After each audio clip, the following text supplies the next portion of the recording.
Ed, you ready? Yep. Okay, Ed's going to make a presentation for us. I'm going to flip over to his computer right now, and you're going to be seeing a little bit of Ed, a little bit of everybody else here shortly. So I hope you enjoy the presentation. It's all yours, Ed. Okay. I'm going to talk today about a photo editing program that I've been using for something like 13 or 15 years. It's called Picture Window Pro.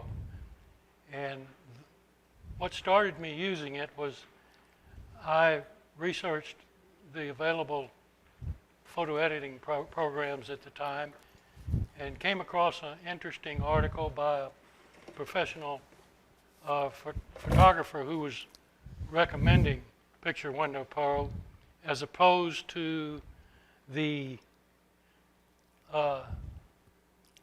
main photo editing program at the time, Photoshop.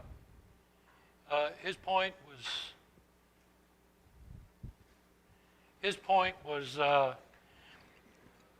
that Photoshop was really built for commercial illustrators.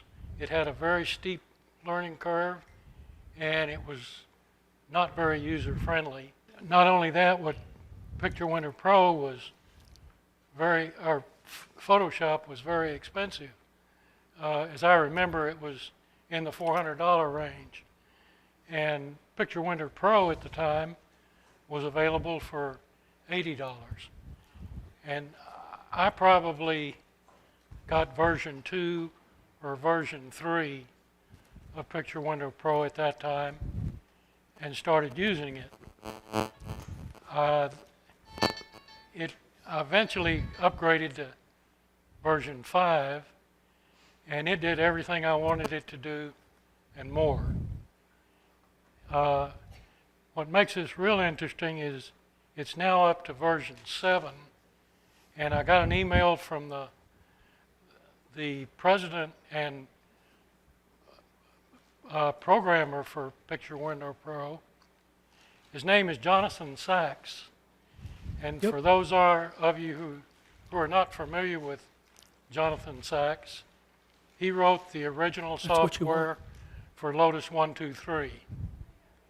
And his interest in photography Close and that. manipulating it digitally was something he carried into Picture Window Pro. What I'd like to show you is some features of that program. As I said, it's now available to download for free. And I'll show you how to do that at the end. But some before and afters. I'll show you this shot of my great-grandfather. He died in 1897 at the age of 77. If you assume he's 60 in this photograph, that makes this picture taken in 1880. So that's how old the picture is, and you can tell by looking at it how it's deteriorated with age.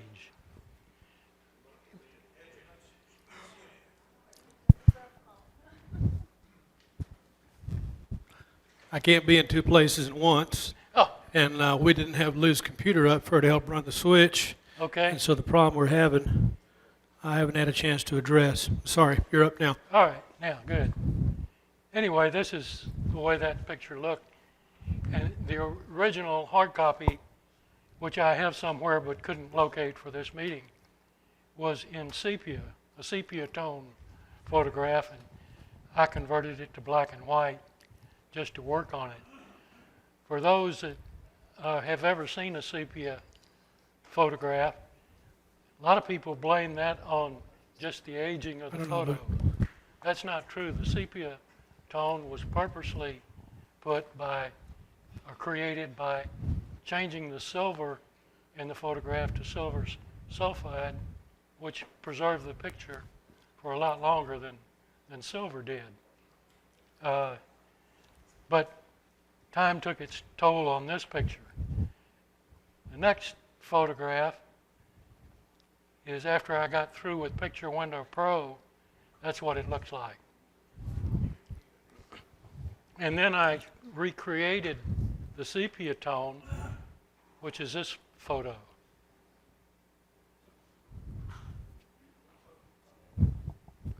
Okay, this is the original picture of my grandmother. And you can see it too is deteriorated. I'll now go into Picture Window Pro.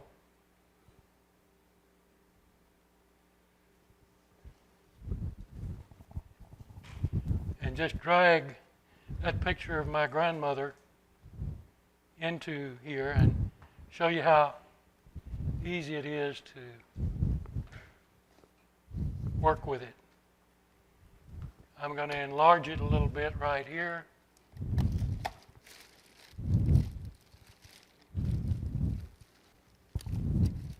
And then I'm going to go into this special toolbox right here.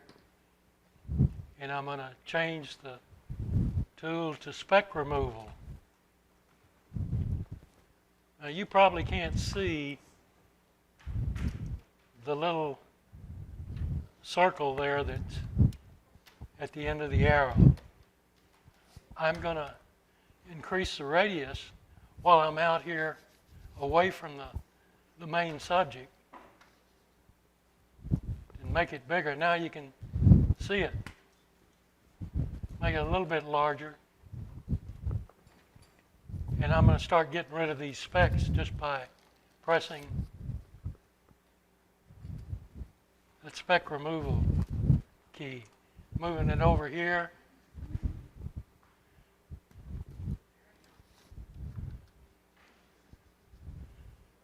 Now as I get closer and closer to the subject, I want to reduce the radius. Because if I leave it like that, you can see what happens. But Control Z will bring that back immediately. That's the other thing you learn to do with this is Control Z only brings it back to the last time you press the mouse button down.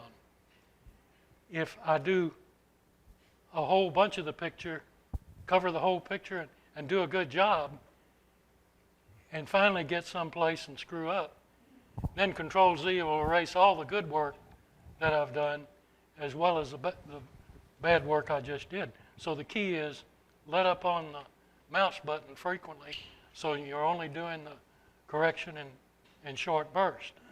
Okay, I'm going to cut down on the radius as I get closer. And it's not taking out whatever that is in the back, but I'll show you how to do that in a minute.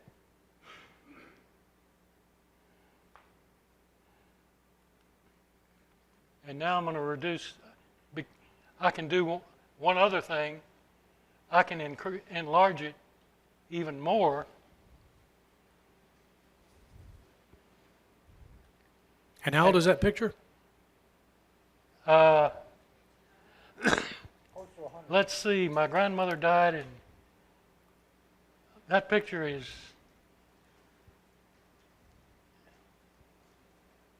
I would say it's, the other one we said was 1880. This was probably done in 1930. Amazing. No, it was, I didn't do the math on it. Gotcha. But it was one of those sepia tone pictures, which was very old. I was just curious. Anyway, I'm going to increase the radius just a little bit. And you can see that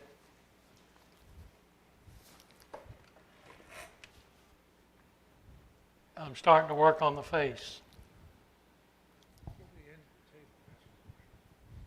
Cut down on the radius a little more, and you see these highlighted pixels in here.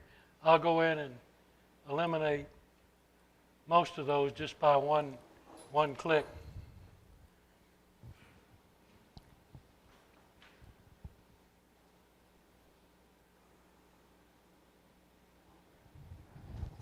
You get the general idea.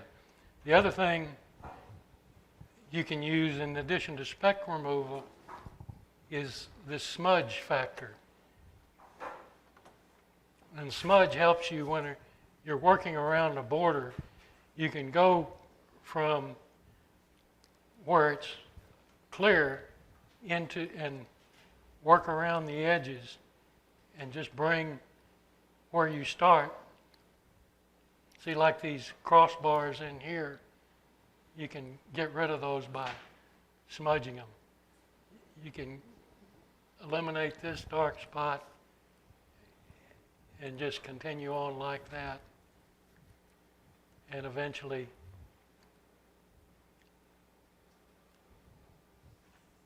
clear up the whole picture. Well, that's enough of that. Wait, Got a question? yeah. Robert? Can you set this machine, this program to save after X number of iterations?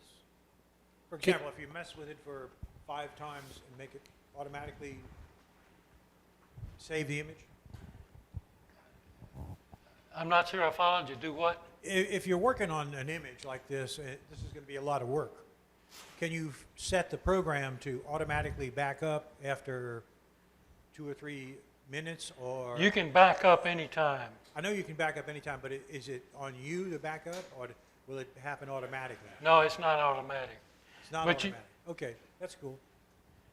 I've never had to So do it. backing You can up- always start over Yeah, I know. because I've done. because the original is not being changed here. I understand that, but I don't want to start over after I've invested 3 hours in something. Yeah, yeah. Okay, I'll show you That's cool. the end result.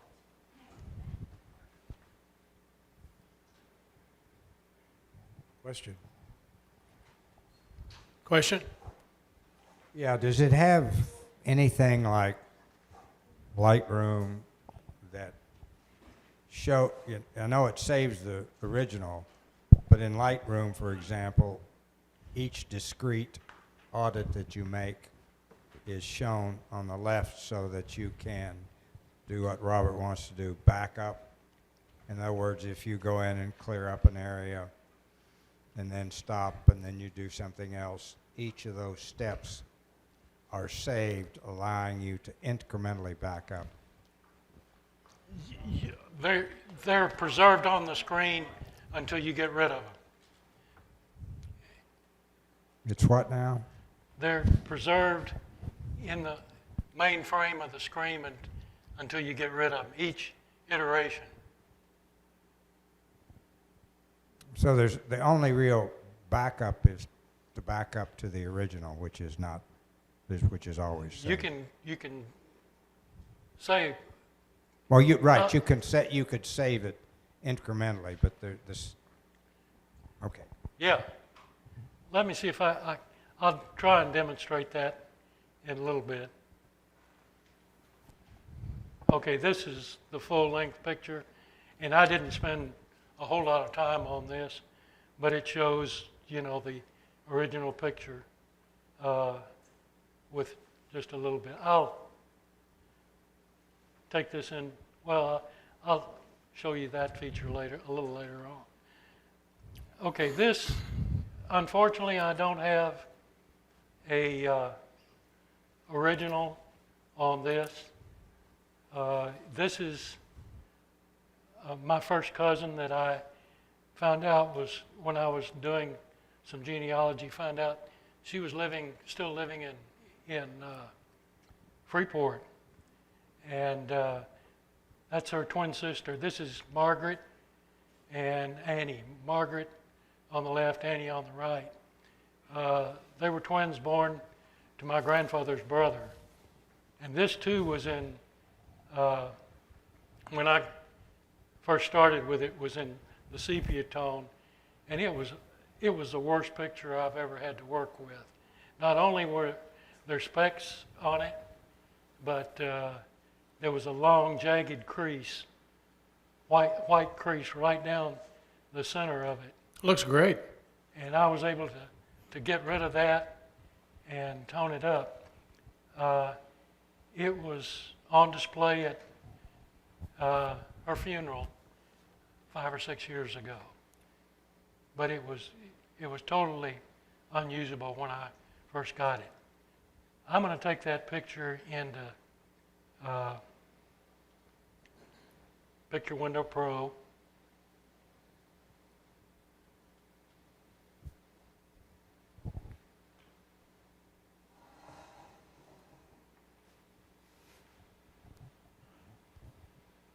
And I'm going to show you how easy it is to convert that back to a sepia tone.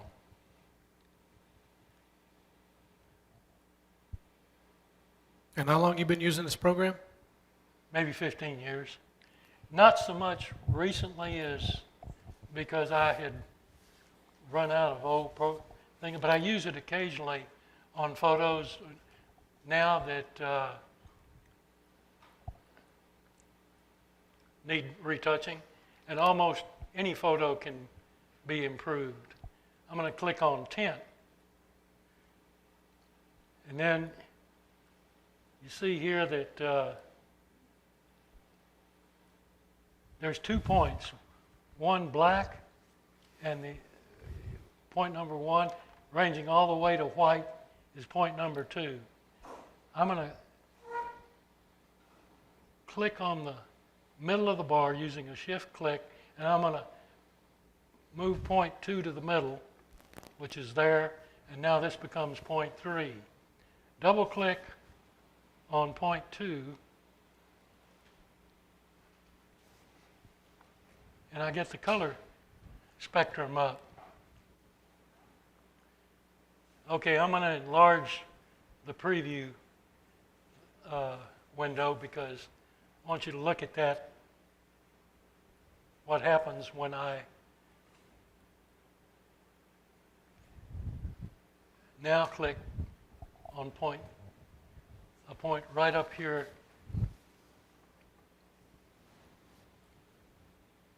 and you see it at point 2 it added that tint right there.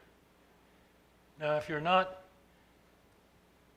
don't like it, you can move this point around in there and vary the color that it's going to appear as. Let's say you like it right here. You can also adjust it by moving this color, this slider bar here, up and down, lighter here, darker there. So when you say that's good, then you can say, okay, and now I've got Untitled 4. I can either save this or do something else to it and produce Untitled 5 and save it.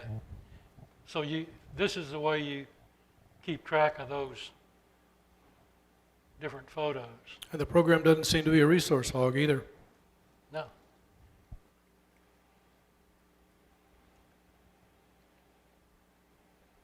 I'm not going to save it, and I'll get out. Well, that's how you do sepia toning. Okay, now I'll show you a more recent picture.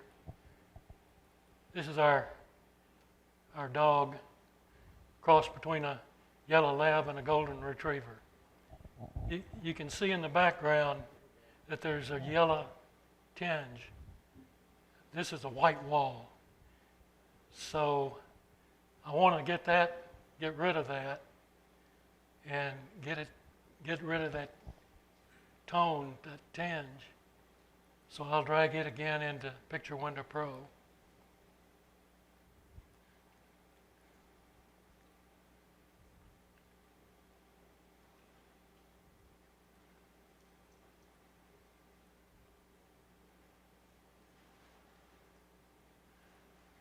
to go color, transformation color, balance. Okay. This lower panel acts only on the light colors, the mid-range colors. The upper panel only works on the shadowy colors. By default, it's set on the lower, the more dramatic thing. I want to get rid of the yellow tint because I know that's a white wall. So I'm going to just, and when I do it, watch the preview panel to see what happens. I click on it, and immediately all the yellow's gone. That's pretty neat. That's pretty fast. Okay, I'm going to say, okay, and there's a picture of without the yellow. There's a little bit of magenta coloring over here. I could get rid of that by saying transform color, selective correction. Okay, that brings up the color thing again. Now I don't want it to affect her coat too much. I want to put a couple of points here in this color cube that I don't want the color cube to, or the program to work on. So I'm going to click on the dark color of her coat, which is this point right here, and the light color of her coat, which is this point right here. And now I'm going to click on the magenta up here, and that's the point I want to change. So let me enlarge that a little bit on the preview panel, and I'm going to drag it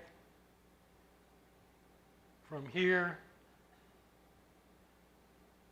Ed, I didn't see where you found that magenta color. Can we get a mic over there on Robert? I'll show you on the original in just a minute. What was the question again? Well, that third point, he says, there's the magenta I want to get rid of, and I didn't see where he got it in the picture. Right up here, I in still the don't upper see it. right-hand corner.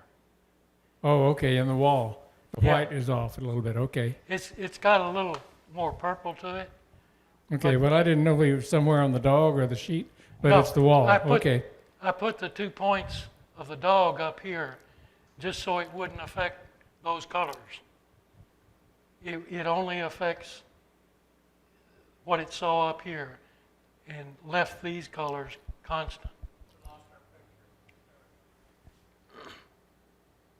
Okay, I will, You see the 3 points on the picture, on the cube? yeah, there's 3 points. 1, 2, 3, and the only one I moved was the one up that, The last one. yeah, up in the upper right-hand corner, and I moved it down to the white spectrum, white point on the cube. Now, if I moved it anywhere else, let's see if I, okay, That's the last one right here he moved. I'm going to reset. Okay. Now I'm going to put a point here.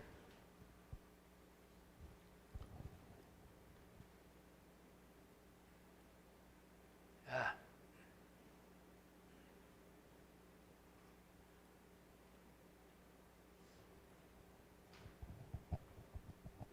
New cube?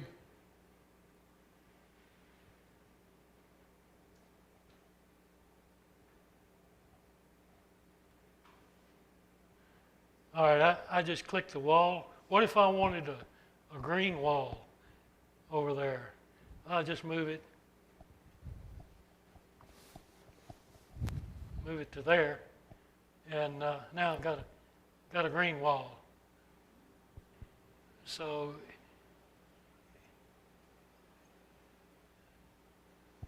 the example that they use in the manual in here, and the manual in here is very good. It goes step by step with before and after pictures of all of them.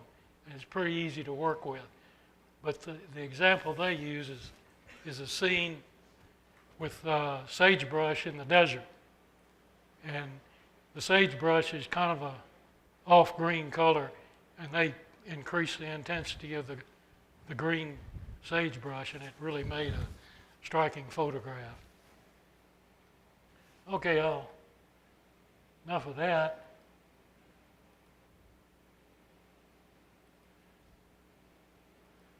Now I'll show you a picture of my granddaughter. She's 3 years old at the time. How old is she now? I'll get to that. But, okay, she's got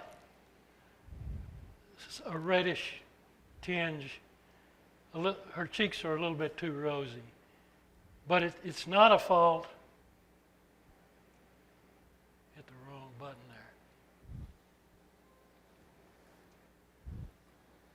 It's through no fault of the tinge, the tint, because you can see her t-shirt is still white and this wall is still gray. So it's got to be saturation. So I'm going to go into color again and pull up the saturation screen. And all you have to do to increase or decrease the saturation of that photo is move it to one side, and you can see that increase the saturation. But what I really want to do is decrease it just a little bit, and you know, that's too much maybe, but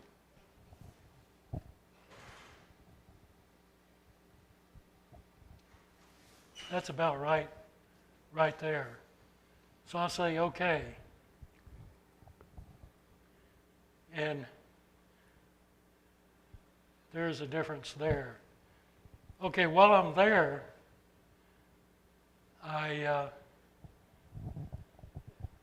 there's a little bit of blur.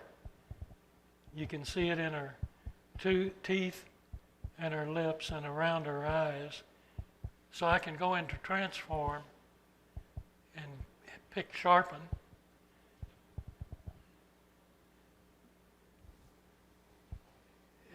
No, I don't want that. Transform, sharpen, just regular sharpen. And now I'm going to come down here where I get a good look in preview at her teeth. And I'm going to go try the radius first. Move it over. See that, the difference?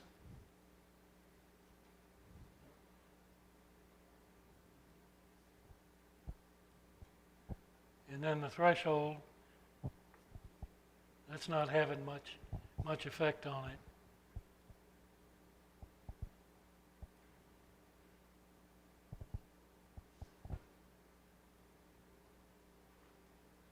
Look at her eyes. I'm going to try that. I'm going to say apply.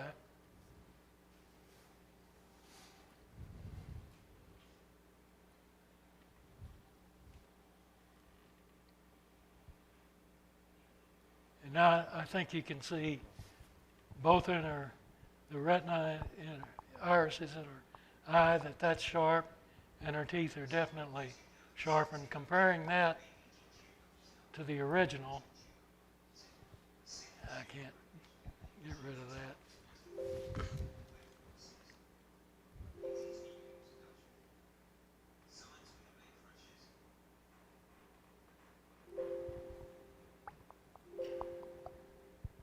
Okay. Do you have a comment or a question? Clifford? Yeah. I was just wondering if it has auto red eye reduction. Yes. It's not quite auto. And that's probably the one point I don't like about this program, but you have to go in and actually get the pupil and change the color on it. The newer version, which I just got, may have an auto in it. But for red eye reduction, I normally use something like Pandora or one of the other editing programs. Robert.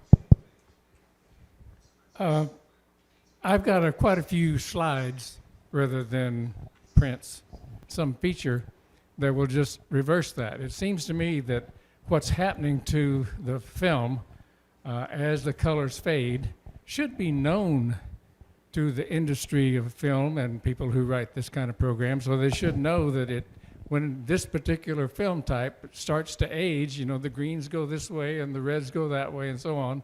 And so there ought to just be, you could even specify this is Ektachrome, and then there's a dial, and you just dial it up, and it reverses the aging process. But I haven't ever heard of that, but it just seems to me that ought to be available.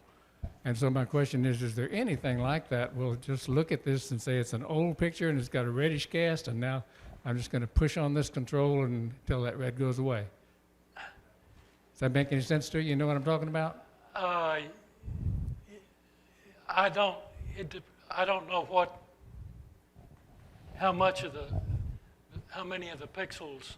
Well, can I show you? Like I say, I've got it in my pocket in the USB stick. And just you can stick it up there and see what you can do with it. Let's let Ed finish what he's doing, Okay. and then we'll take a look at what you're talking about. All right, go ahead. Is it in slide format? For this program to work with it, I They're had JPEGs. JPEG? All I've got is a JPEG. Yeah, we can try it. Yeah. Well, go ahead with your planned Okay. presentation. Now this next photo, I showed you my granddaughter, and this next photo is of my granddaughter, but it took 10 years to make an improvement to it. So she's 13 now? Yeah. Oh. 14 now. She, and this picture didn't need any retouching. My son is a semi-professional photographer. It's a hobby of his. He doesn't make a living. What did he shoot that with? What? What did he shoot that with? I couldn't tell you. Oh, just curious. A camera that cost a lot of money. And this is one. Was it a film camera or a digital camera? It's a digital camera. And his specialty is glamour photography. He's semi-professional in that his work is professional. He's semi-professional because he doesn't get paid for it. But he's got models calling him up, wanting him to shoot. And they've Good. got a working arrangement that, Do portfolios, that sort of thing? yeah, he Nice. doesn't charge them and they don't charge him.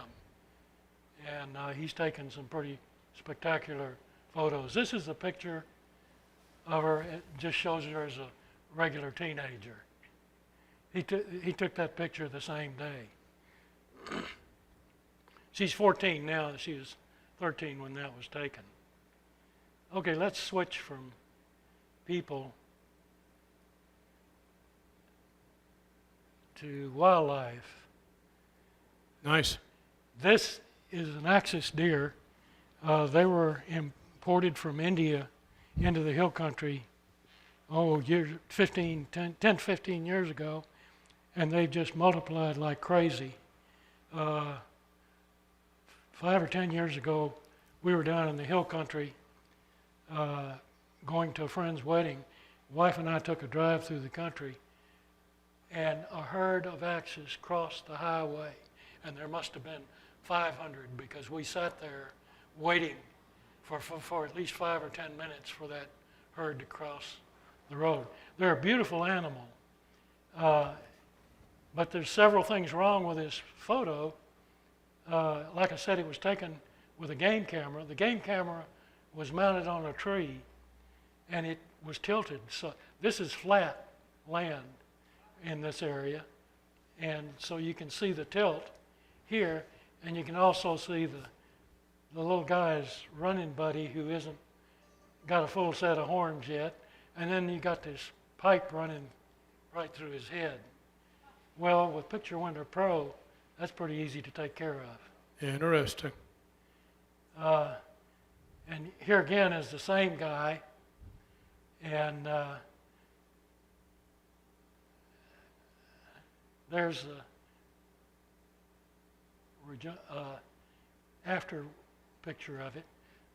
I'll quickly show you how I did that. Go to Picture Window Pro.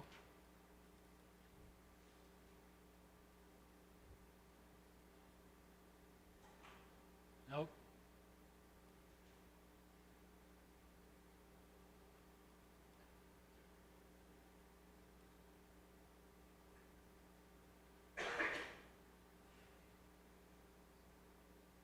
And drag this guy into it.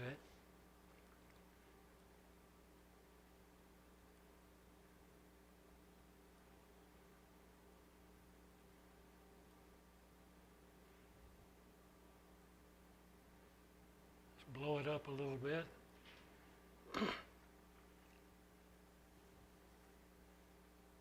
Okay, so the first thing I want to do is crop that picture.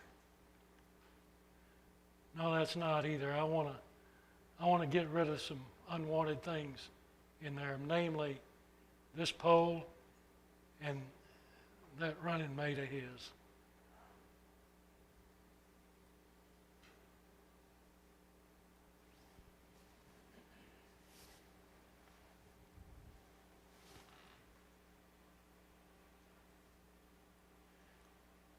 Oh, that just as a matter of interest, this guy is still in what they call velvet. These are antlers as opposed to horns. Horns are put on an animal and they've got them for life. Antlers, they shed once a year, and they regrow them in time for their mating season. And the whitetails only do it once a year because they only mate once a year. The axis deer mate twice a year. And so you've got some axis deer that are born one time of the year, and some of them are in velvet while others aren't. And that's because of the two stages in there. Anyway, that's just an aside, but let's get rid of some things first. To do that, you go over to the dual paintbrush. It's a clone tool. And I like to think of that,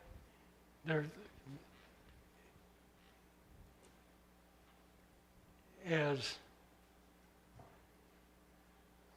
two brushes. One of them is a copy brush and another one's a paste brush. And so the first thing I'm going to do is look here and see, I want to make sure it's linked. I want the copy brush to travel in the same direction as my paste brush. And the copy brush is where you click the first time. And I'm going to enlarge it just a little bit so you can see it here. And I'm going to, I put it out here because I want this to be sky. And there it,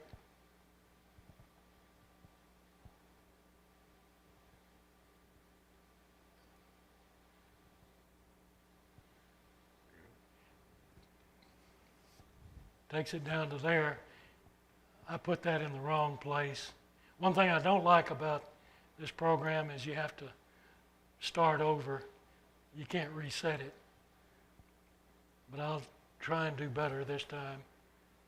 Okay, so I'm going to put it just about even. And then I'm going to come down So you see it's copying what it sees. Now, out to one side.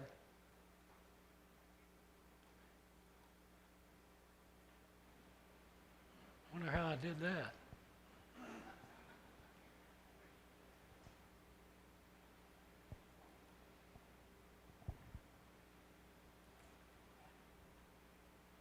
Bear with me.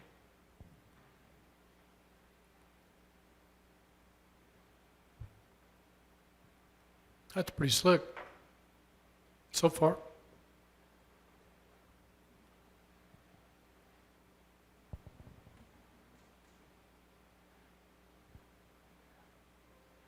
Now I want to get rid of this little guy here. So to do that,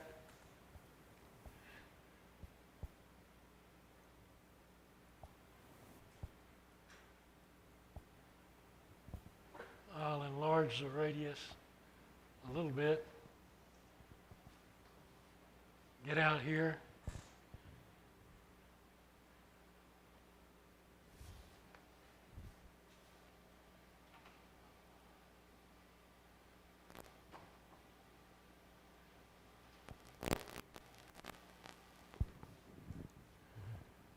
Now, I might add that you can do the same thing with people.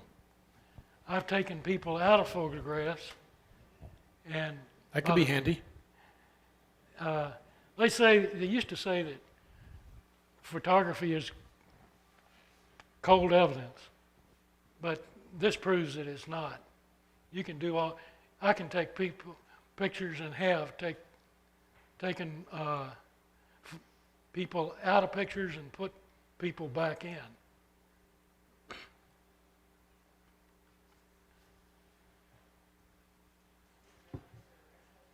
Okay, now the next thing to do would be to crop it, transformation, crop. All right, now, if you know, looking up here, it's got a arbitrary perspective. If you know you want to make an 8 by 10 photo out of this, then you have the option to change the ratio to an 8 by 10 ratio,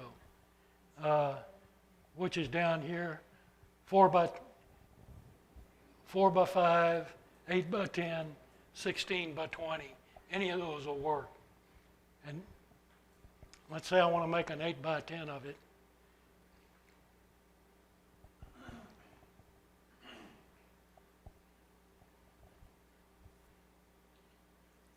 Have you taken any of these that you've worked on and made them into like a large poster size printout? No, I haven't. Not a large poster size. I've made 8 by 10 simply because I didn't need anything that big, but you could. This program works with RAW now, Good. and it didn't on 5.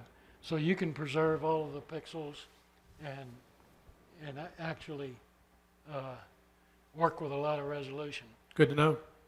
Okay, that looks like the picture I want right there. So I'm going to say, okay. Now the only thing lacking is the tilt still in the photograph. Let's see if I can't get rid of that.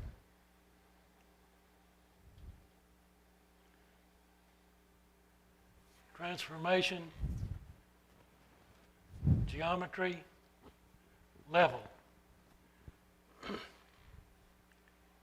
Okay. See this horizontal bar? What you have to do is move that, and I'm going to move it up to this green stripe right here, and then I'm going to move this end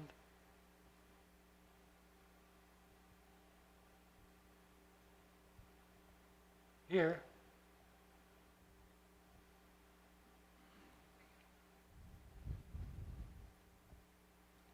So are you changing the plane you're working in now? You Well, changing the tilt? It tilted it, yeah. Fascinating.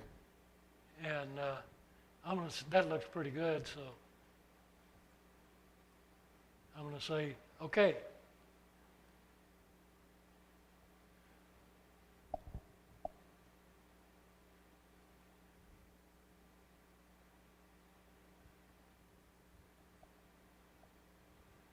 And there's a before and after.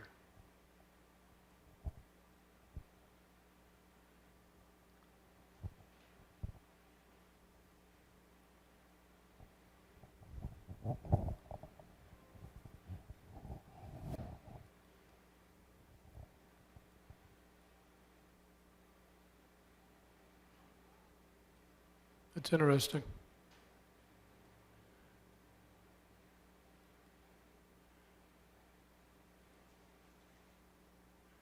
Okay, the program itself is available at Digital Light and Color,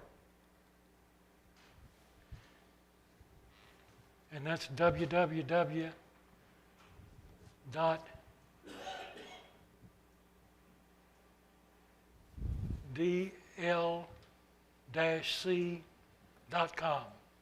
right there.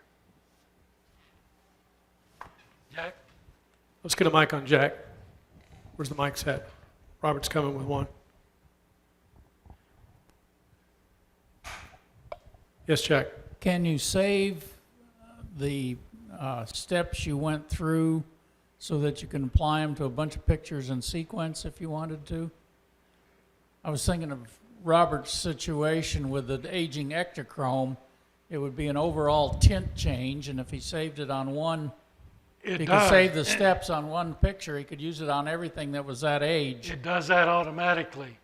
And I wish that was an option, because it's not an option. It's default. And you've got to go in there. If you don't want it to duplicate what you just did, you got to go in there and hit the reset button in the options. But it will preserve what you did. Okay. Okay, so here's Digital Light and Color, and go to the downloads portion on it, and it says please make a selection, so you click on Program, Files, and Manual, and it says Picture Window is now available free of charge and no longer requires a serial number for operation. Can't beat the price. Yeah, and it's version 7. It's available in both 64-bit. What? Both 64-bit and 32-bit. And highly recommended is you also download the manual and white papers. The manual is just real handy and essential to work with this program. And it's very detailed. It's got a tutorial in it that takes you step by step how to do a lot of the things we've just looked at. And you actually do it with the tutorial. It's a very short download. Installation is very quick. And when you first try and install the Picture Window Pro manual and white papers, it doesn't look like anything's happened because you don't see anything. But all of us, what it does is it puts that manual and white papers into the Picture Window Pro so that when you click on the Help button, it comes up.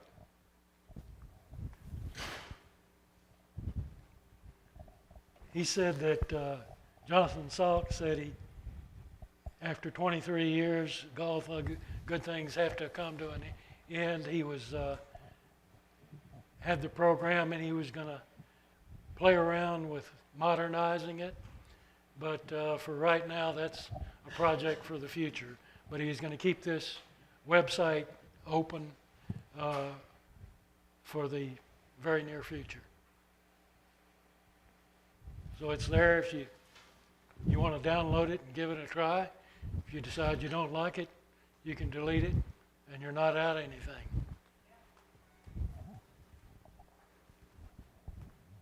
And that's all I have to say. Ed, you want to look at my red slides? What's that? You want to look at my red slides and see if you can do anything with them? All right. You want to do that later, or? Well, I think it'd be of interest to some other people too.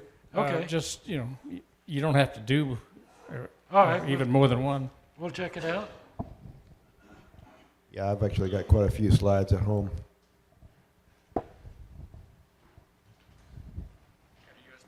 Yeah. Let me get rid of this one. F?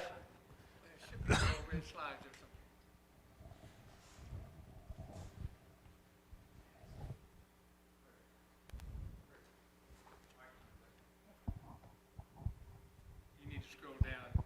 Okay. RE, and the last thing you're showing is Let's go to Mike. There you are, red picks. Okay. There you go. You just pick any one of them and show what it looks like.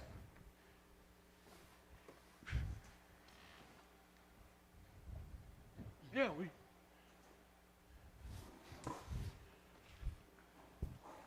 Well, I got dozens of slides that look like that.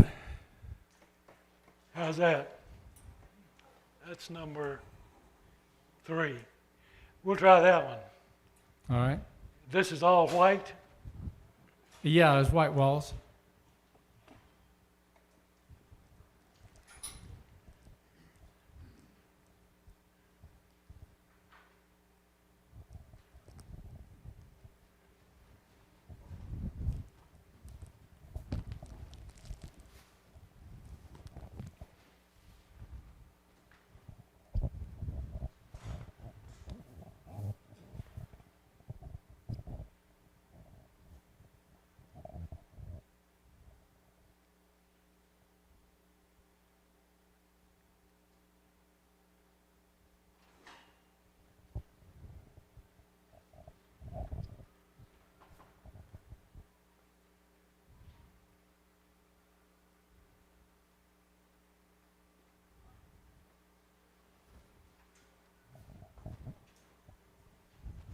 How's that?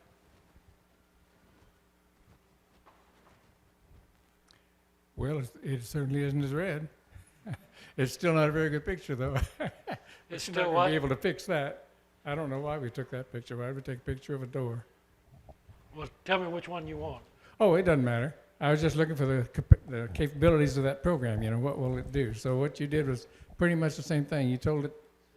Well, Yeah. what did you do with it? Okay, it's that bottom thing. You told it it was white. Yeah, I went down and got a different red right there. You can take different samples. Where do you specify that you want it to be white? Is that the right hand, or is that just what that picture does? How did it? Couldn't you make it? You did make it green on the other. Okay, I can, move the slide bar and it'll cut down.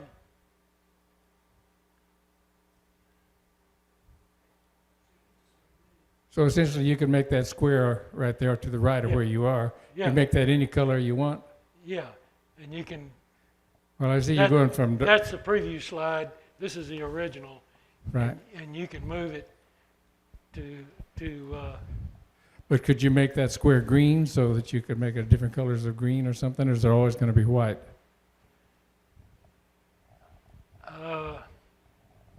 I'm just removing the red, and it assumes that it's white. Okay. But if you Only if the walls were actually a cream color, or something, I might want it to put them back to a cream color rather than white. So I'm asking about the square on the end of that Okay, grid that you're playing with there. Can you make that You some can other do color? the selective thing. Now, what do you want to do? Change that to green? Well, I would just say, well, kind of like your sepia. You could look at that as a sepia picture, and I want it to be, I don't know what you'd say. Take the sepia out, but it doesn't want to go back to monochrome. So, see, the control square up there is white, so I guess you could put any other color in that control square, Yeah. like a slightly yellow white, or Yeah. a slightly orange white, slightly blue white. You want green? Any kind of, Take it purple, we'll put in a black light. yeah. Okay, so that's using a different tool. Okay. That's using color correction. Yeah. That's just not, the other tool was getting rid of a tint. Right. So what you're doing now affects only things of that particular color and leaves the other obvious things like the picture and the door opening, just leaves them alone because they're not that color. Right. Okay. But I think transformation, color,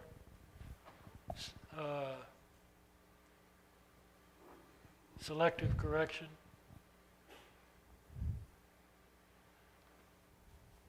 See, now, it's set the way we left it. But I go on options, and that answers the question, can you do the same operation on a whole bunch of pictures? If you want to change all of those pictures to that green, you just leave this set to where it was. And there's some kind of a redo button. It just does it over and I'll over just every bring in time. the next picture and bring this up, and it's still set. Oh, okay. It's just a default setting. Yeah. Each time you bring it up, that's the way it looks. But That makes to, sense. to use it again, you have to reset. So now it's back. But let's say I wanted to make that color white, the door opening white, and the red color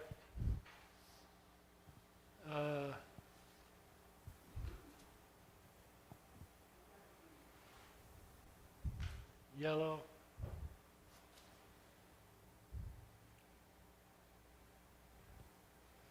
Ah, that didn't work. Yellow's pretty. Yeah, It brings out the detail in the picture. that's not going to work. Whoop, Well, that did wonders for the picture. yeah. Well, You you can can see any do of that detail in the original. almost anything. Yeah, you well, want that's with it. okay. That's what I wanted to see. It looks like it is pretty powerful for that kind of thing, and we have a lot of that. Okay, thank you. There are also special effects.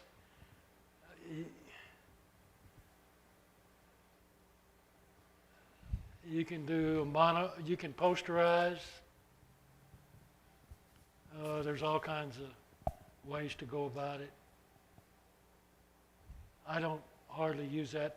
I did take an anniversary picture of my wife and I on our 50th, and I made a watercolor out of it. That worked out pretty That was well. beautiful. Yeah. Did you do a printout of it? No, I don't have a printout of it. I've got a hard copy of it, but no print. I take care of it, Robert? Yes, thank you. Okay. Well, you might download the program and play with it. Does anybody in here, by any chance, use Picture Window Pro? Anybody? Anybody ever heard of it? Heard of it? Few? I hate to be ignorant, but I hadn't heard of it either. If I did, I forgot. I don't remember. I'm glad to know about it, though. While he's redoing, let me say, I use Earfan Viewer. I'll pass on to you my experiences. I spent many years learning how to take pictures and then trying how to edit them. And I work with Photoshop and Lightroom, and I have to say, you have to be dedicated. It's not worth the effort, in my opinion. I ended up using Lightroom, which is actually both editing and management of photos. And they've really made it so powerful that for photographers, probably at our level, it will do anything you want to do. And so for the money, which is $79, I think, for the standalone version, it's probably the best thing and would be perfect for Robert's situation, because you can create a template for each photo and then you just highlight all the photos and it applies dozens of edits to bring them up. And what's the program you use? Lightroom. Lightroom from Right. Adobe. Adobe, yeah. Does, And does anybody use Adobe Photoshop? Not in a long time. Yeah. it is so tough, so Where's, tough. where's Jim So Fallon? expensive. Well, I agree. Where's Jim Fallon? Oh, Jim, don't you use Photoshop? Let's get a mic over there so everybody will hear you. Where's the other mic at? Where's the other mic at? Oh, I use got it. Lightroom mostly.